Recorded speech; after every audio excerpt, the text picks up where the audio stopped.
Would your family have to beg strangers on Facebook to bury you? Because right now, thousands of families are doing exactly that. And I need to tell you why that breaks my heart. My mother has everything sorted: insurance, documents, wishes clearly documented. When the time comes, our family won't have to worry about how to pay for her funeral. It's a gift she's given us. But I keep seeing friends and acquaintances having to set up GoFundMe pages when someone dies. And while I understand that sometimes life throws us curveballs we couldn't have predicted, I also know that in many cases, this could have been prevented. So today, let's talk about why GoFundMe shouldn't be your funeral plan, and more importantly, what to do instead. If you're new here, I'm Charlie, and welcome to Family Life Fix. I'm here to help you understand the documents, the conversations, and the planning you need so your family doesn't have to figure everything out while they're grieving. I've been fortunate to see what proper planning looks like, and I want to help you create that same peace of mind for your own family. So let's dive into why crowdfunding for funerals, while sometimes necessary, really shouldn't be your plan A. For anyone who's not familiar with GoFundMe, it's a crowdfunding platform where people create campaigns to raise money for various needs: medical bills, charity causes, creative projects, and yes, funeral expenses. The concept is straightforward. You share your story, set a funding goal, and people can donate to help you reach it. It's been a lifeline for many people facing genuine, unexpected crisis. And I want to be clear, there's no shame in needing help during a crisis. We've all been there in one way or another. But here's the thing. There's a big difference between having a backup plan for emergencies and relying on crowdfunding as your primary strategy for something you know is coming. GoFundMe was founded in 2010 by Brad Damphouse and Andrew Ballister in San Diego, California.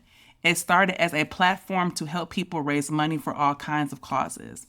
The platform really gained traction when people began using it for personal emergencies, medical crises, natural disasters, unexpected financial hardships. It filled a real need. But over time, something interesting happened. Funeral and memorial expenses became one of the top categories on the platform. Studies show that around 13% of GoFundMe campaigns are specifically to funeral costs. That's more than 1 in 10 campaigns. And while some of these are for truly unexpected situations, young people, sudden accidents, many are for situations that could have been planned for. The reality is that we all know death is coming. It's the one thing that's certain that we all share. So when it becomes a primary plan instead of the backup, that's when we need to have a conversation. Here's the reality of how crowdfunding for a funeral works. First, someone passes away. Then, while the family is in the midst of grief, someone has to set up and create a campaign. They need to write a compelling story, choose photos, set a funding goal, and then promote it across social media. They're asking friends, family, and sometimes strangers to help cover the costs. The donations come in through the platform, and GoFundMe processes the payments and holds the funds until you're ready to withdraw them. Now, I'm not saying this to criticize anyone who's had to do this. Grief is already hard enough without financial stress on top of it. But what I'm saying is this: when you rely on others to solve a problem you could have prepared for, you're putting your family in a really difficult position. Let's talk about something most people don't think about when they're creating these campaigns: the fees. GoFundMe charges a 2.9% transaction fee plus 30 cents for every single donation. So if you're raising $10,000 for a funeral, which is pretty typical, you're losing about $320 to fees. That's $320 less for your loved one's funeral. And there are also payment processing fees, potential withdrawal fees, and tax considerations to think about. Now, I'm not saying GoFundMe is being unfair. They're a business providing a service. But these are costs that could have been completely avoided with even basic planning.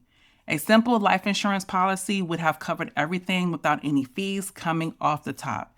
That $320 could have gone towards a nicer service, flowers, or anything that honors your loved one. Here's what I really want you to understand. GoFundMe can be a helpful tool in a crisis, but it's not end of life planning, it's crisis management.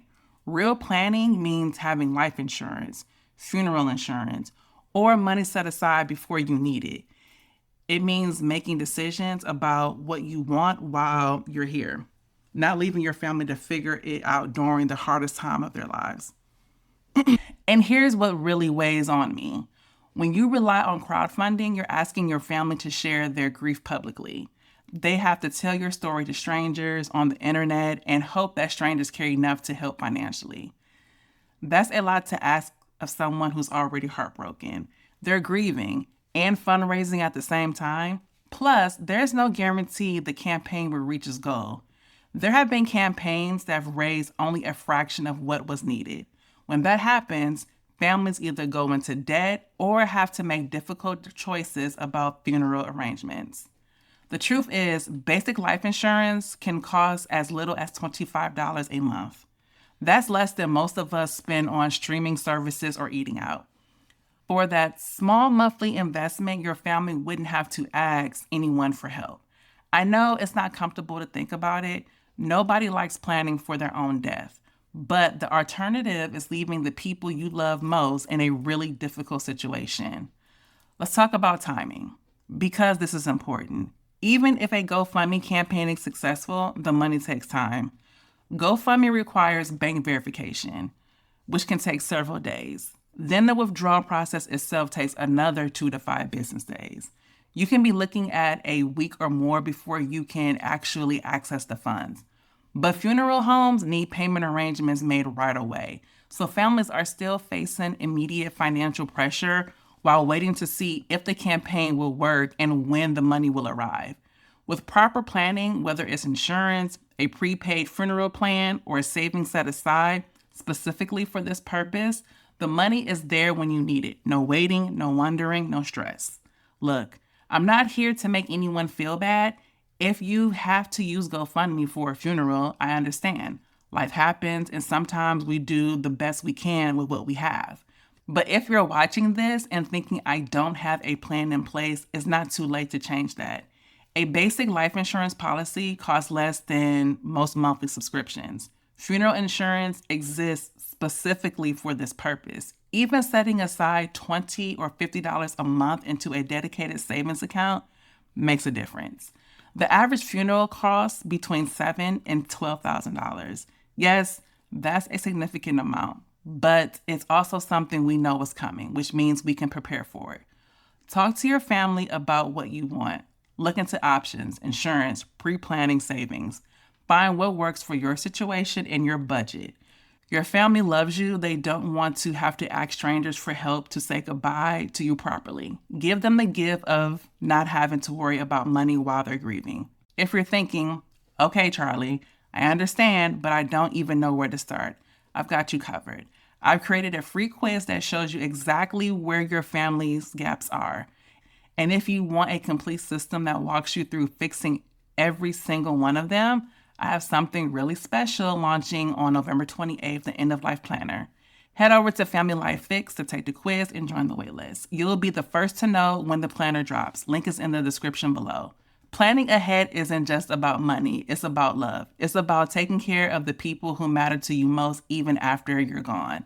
I'm Charlie, and I will see you in the next video where we'll talk more about practical steps for end-of-life planning. And if you're wondering what 5 documents are needed in addition to your will, go ahead and click this next video.